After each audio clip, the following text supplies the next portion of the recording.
The Bible says those who belong to God would lend to many and borrow from none. Does this mean that it is wrong for a Christian to borrow money? Borrowing has several different details to it. And if we're looking at the credit system of the world, then that's not a problem, because that credit system of the world really is a business. I want you to understand it's a business. It's a transaction. It's a business transaction.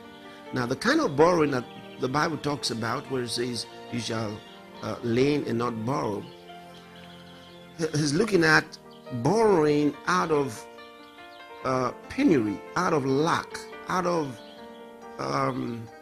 poverty. But you see, the credit system of the world, where you use your credit cards and run such a system, is not for someone who doesn't have. It's actually a system of convenience. Now, it goes bad because of abuse. It goes bad because of abuse. And that's why a lot of times many are advised against it. There's nothing wrong with the system. It's the abuse that's the problem. Because such transactions are based on expectations from both sides. So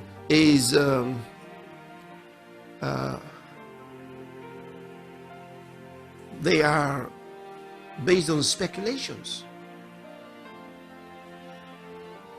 One is taking a credit because he thinks by such and such a date he will have that much money and be able to pay back.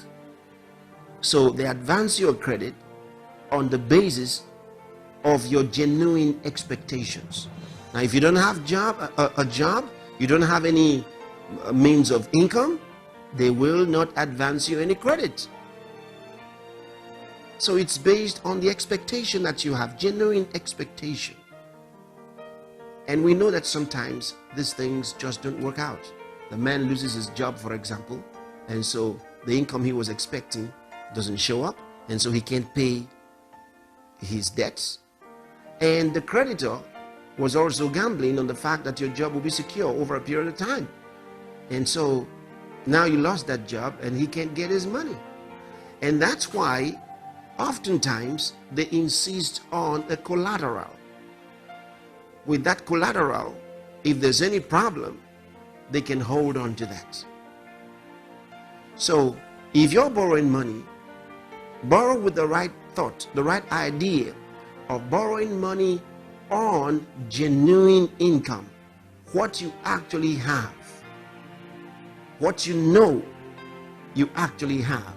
So you actually use that credit system as a matter of convenience, so you can commit your funds to something else, to some other worthy activities, without putting so much into it, while you can pay gradually your creditors.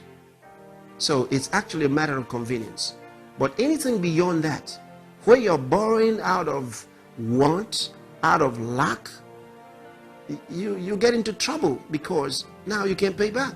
How are you going to pay? There's no real expectation. And in the first place, if they do their job well, the creditor will not lend you money. He shouldn't lend you money. So the abuse of the system is really where the problem is. So that wasn't what God was talking about when he said he shall lend and not borrow, because he wasn't dealing with the system of convenience there. He was dealing with those who don't have, and they don't have anywhere to get money, and so they have to beg you for something and say, well, if the borrowing capital, the borrowing all of these things, I need you to give me this, and then when I use it, I expect to get something out of it, and then I can pay you back. You see, they're borrowing out of their lack, not a system of convenience, but out of real lack, out of poverty, penury. And God wants to take you out of that level, so you shouldn't belong there. But you can enjoy the convenience of the credit system without abusing it, and it'll work for you. So that's actually what it's all about, not borrowing. money or whatever else you borrow.